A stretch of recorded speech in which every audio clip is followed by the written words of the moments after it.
Hello বন্ধুরা, শুভ দুপুর। চলে এলাম আজকে অনেক তাড়াতাড়ি রান্না নিয়ে। তো এখন খেতে বসে গেছি, এবার তরকারি দেবো।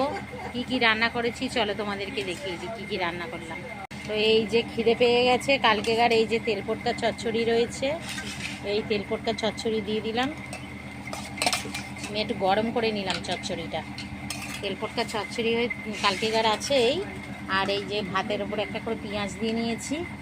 আর এই দেখো কি করেছি আজকে রান্না, এই গোটা গোটা আজকে লোটে মাছ করেছি, দেখেছো বন্ধুরা?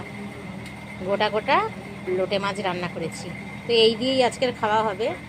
তা অন্য কিছু মাংস করার কথা ছিল কিন্তু হলো না, এই লোটে মাছ দিয়েই খাওয়া হচ্ছে আর এই চচ্চড়ি দিয়ে। এই হচ্ছে আজকে দুপুরের খাওয়া দাওয়া। আর এই পেঁয়াজ নিয়ে নিচ্ছি আমি একটা, আমার ছেলের একটা। তো চলো বন্ধুরা খেয়ে নিই, খুব জোরে খিদে পেয়েছে। আর আজকে অনেকটাই তাড়াতাড়ি বসে গেছি খেতে। আমি বললাম হয়ে গেছি এখন খেয়ে নিই, আর দেরি করে লাভ নেই। তো চলো, সবাই ভালো থেকো, সুস্থ থেকো, ভগবান তোমাদের মঙ্গল করুক। চলো টাটা।